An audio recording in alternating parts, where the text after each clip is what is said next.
جنازے پڑھنے سے جاتے ہیں. میں کیسے سمجھاؤں؟ کہاں سے الفاظ لاؤں؟ میرا سینہ پھٹ گیا ہے. 15 سال سے یہ مضمون بول رہا ہوں. کبھی کسی سے معاوضہ نہیں لیا. یہ کوئی فخر سے نہیں بتاتا ہوں، صرف اپنی صفائی پیش کرنے کے لیے بتاتا ہوں. تیسری دفعہ بھائی عقیل، ان کی میں سخاوت کی وجہ سے ان کی قدر کرتا ہوں. میں اس لیے آ جاتا ہوں. یہ سخی آدمی، اور سخی سے اللہ پیار کرتا ہے. لیکن مجھے ٹکٹ کبھی نہیں دیا، میں اپنی ٹکٹ پہ آتا ہوں کہ میں نے اس کا معاوضہ اللہ سے لینا ہے، اس سے تھوڑا ہی لینا ہے کہ جاتے ہوئے لفافہ میری جیب میں ڈال دے. میں دکھ سے بولتا ہوں. پھیلانا اور اس سے فنڈ مانگنا. مجھے بڑی اچھی طرح یاد ہے کہ ایک دفعہ میں ایک شخص کے پاس گیا تھا، تو اس نے وہ گھومنے والی کرسی پہ بیٹھا تھا اور رخ پھیر کے دوسری جانب کر کے ساتھ والے ساتھی کو کہنے لگا آپ کا کیا حال ہے. تو میں وہیں سے اٹھ کر کے آ گیا تھا. تو میں نے اپنے طلباء سے کہا تھا کہ بھوک کاٹ لو گے، لیکن میں دوبارہ کسی کے پاس کسی کے گھر میں جا کے نہیں مانگنا ہے. ہم اتنے پریشان تھے کہ حال دل سوزاں، ان سے بھی کہا کہ جو غم گسار نہ تھے. خیر، میں نے ایک بات اس کو ضرور کہی تھی. میں نے اس کو یہ کہا تھا کہ میں اللہ کے فضل سے اپنی ذات کے لیے ایک پائی کا بھی روادار نہیں ہوں. یہ سوکھا کام نہیں ہے، بڑا مشکل کام ہے.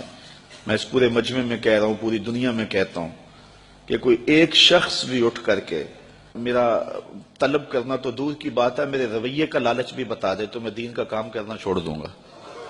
میرے رویے کا لالچ بھی کوئی بتائے، یہ چھوٹی بات نہیں ہے، بہت بڑی بات ہے. میرے والد گرامی نے مجھے جو وصیت کی تھی وہ یہ تھی کہ بیٹے، دین کو کاروبار نہیں بنانا. اگر شوق آ جائے دولت جمع کرنے کا، اگر یہ طلب دل میں جاگ جائے تو پھر کاروبار ہی کر لینا.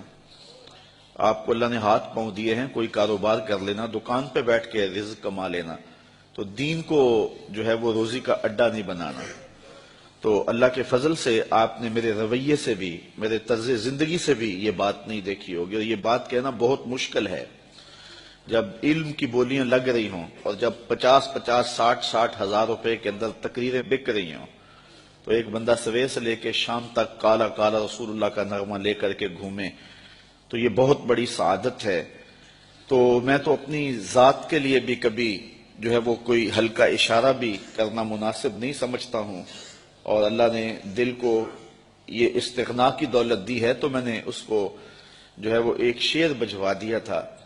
میں نے کہا میں بڑا غیرت مند شخص ہوں اور خوددار آدمی ہوں، لیکن میں ان بچوں کے لیے جھولی پھیلانے کے لیے آپ کے پاس آیا تھا. آپ نے جو رویہ میرے ساتھ رکھا، چلو وہ آپ کا انداز ہوگا اور آپ کا بھی شاید قصور نہیں ہے. آپ ایک آنکھ سے سب کو دیکھنے کے عادی ہوں گے. تو میں نے کہا تھا کہ میرے سوال کی عظمت تو دیکھ، میرے سوال کی عظمت تو دیکھ، خیرات نہ دے حسن طلب کی داد تو دے. میں نے کہا یہی دیکھتا کہ ایک شخص کس طرح تیرے پاس آیا ہے تو یہ سعادت مندی اپنے لیے سمجھ لیتا. خیر، اللہ تعالیٰ جل شانہ کی بارگاہ میں ہم نے دعا مانگی تھی کہ مالک ہمیں کسی کا محتاج نہ کرنا. یہ سلسلہ جو آپ کے سامنے ہے انشاءاللہ یہ بہت جلد پایا تکمیل تک پہنچے گا.